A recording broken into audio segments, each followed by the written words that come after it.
4 years into the invasion of Ukraine by Russia, and something interesting is happening that I think a lot of people might be missing. Russia isn't winning, but it's also not losing, and I think that's a big problem with a lot of people are maybe not putting enough attention on. Because what if the most dangerous position in the war isn't victory or defeat, but being trapped in between? What if Moscow has put itself in a position where it cannot win decisively, cannot afford to lose, and may not actually be able to survive peace? And if that's true, then this war isn't just a stalemate, it's a structural trap, which I feel changes a lot of things and how we view things through the lens of the war.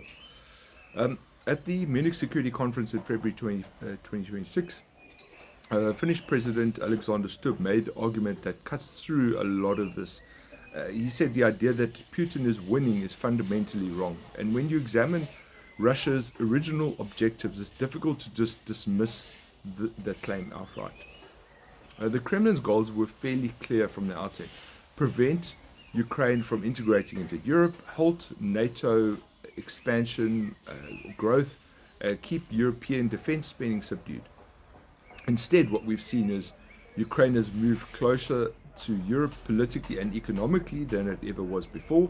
Finland and Sweden joined NATO, which was something that Moscow explicitly sought to prevent. And European defense budgets have surged dramatically across the continent. So if your strategic aim was to weaken NATO, fragment Europe, and the result is a larger, more unified and better armed alliance, this isn't a victory at all. Strategically, it's actually backfired. And militarily, it's similar.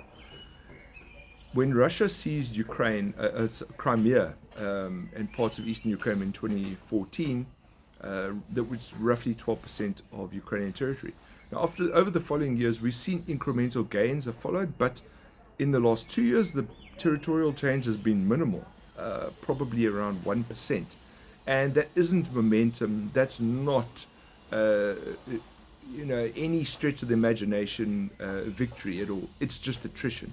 So, and yes, Russia can grind forward, absorb heavy losses, but it has not broken the Ukrainian state at all, nor does it collapse Ukrainian political will. A decisive victory would require one of the three things: the state to collapse completely, a withdrawal of Western support, or a massive escalation that risks direct confrontation with NATO. And now none of these appear imminent at all. So Russia cannot win decisively given the current parameters of the war. So this brings us to a common counter-argument. If Russia is struggling, if it's absorbing casualties, if its economy is strained, why are NATO countries still warning about Russian aggression and Russian hybrid attacks?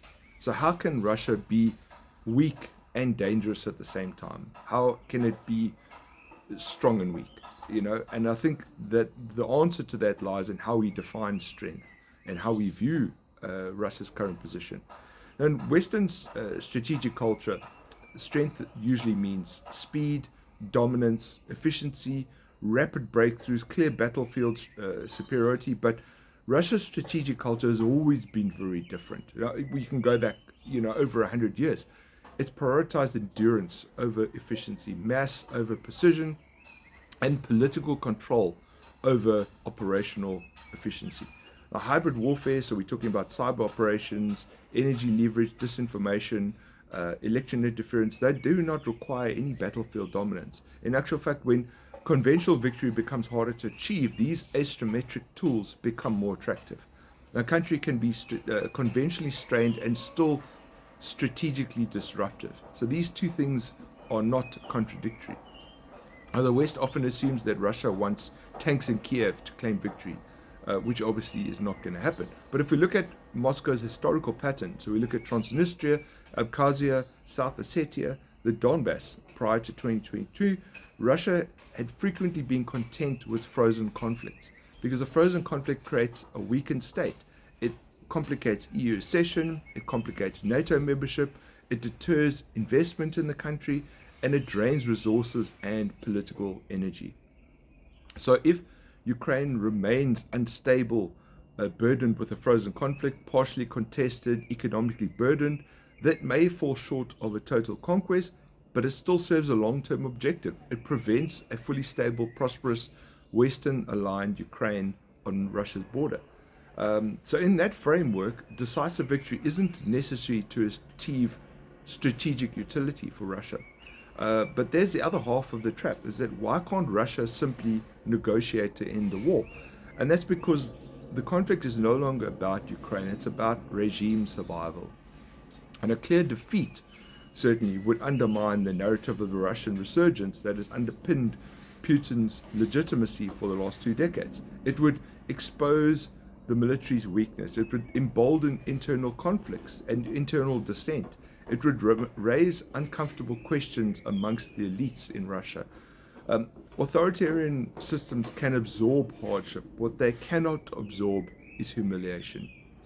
So, for Putin, losing decisively would not just be a strategic setback, it would be a political risk.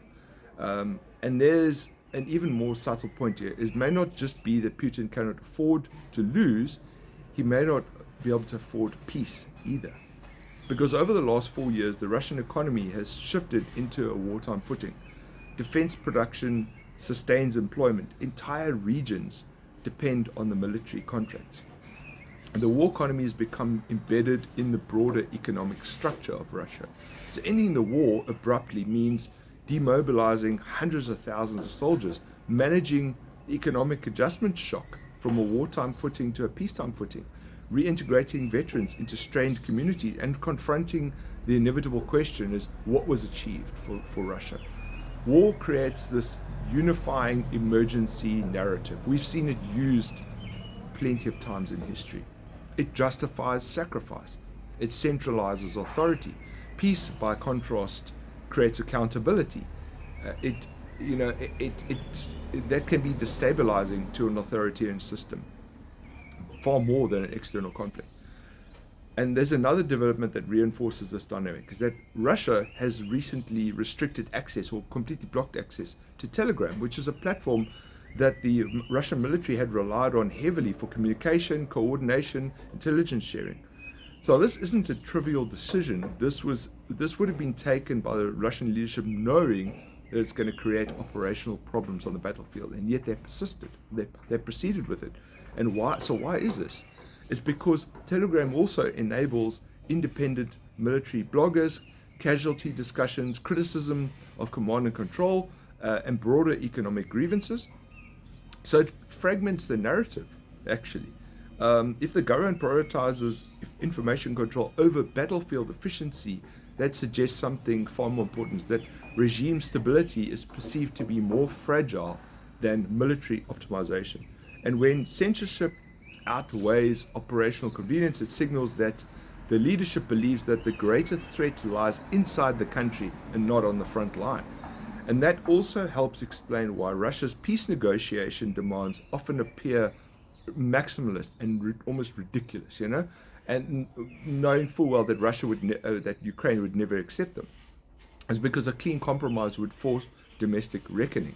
Ongoing tension, by contrast, preserves the narrative coherence. Ambiguity is politically safer than closure that peace would bring. And this is where historical parallel becomes relevant. In 1979, we look back, the Soviet Union invaded Afghanistan believing that it would be a quick and decisive victory. Instead, it became this grinding war of attrition that drained resources and eroded confidence in the system. The Soviet withdrawal was in 1989, which is 10 years later, and it didn't immediately signal the collapse of the USSR, but it certainly diminished its position and diminished the perception of its strength. And 2 years later, we saw the Soviet Union was gone. And now Ukraine is not Afghanistan, and history never repeats cleanly. But prolonged wars have a way of exposing structural weaknesses because they strain economies, they test the coherence and cohesion, and they reveal inefficiencies, and they also erode narratives. Now, 4 years into this invasion, Russia appears locked in a position where it cannot achieve decisive victory with unacceptable escalation. It cannot accept a decisive defeat without a political defeat, and it may not be able to afford a clean peace. Meanwhile, it tightens internal control, even at the cost of operational efficiencies, to maintain domestic stability. And that's not the posture of a confident ascending power. It's a position of a state locked in structural conflict, which is dangerous, because when a country cannot win, it cannot lose, and it cannot safely exit, the default just becomes continuation of the status quo, continuation of the war. So no dramatic offensives, sweeping breakthroughs, but just this grinding war of attrition, hybrid disruption, waiting for external geopolitical conditions to shift. And the most unstable geopolitical situations are not clear victories or clear defeats, they are traps, which this is. Now, 4 years into this invasion, Russia appears to have engineered one for itself. It cannot achieve its maximal aims, it cannot accept defeat, and it may not be able to survive a clean peace.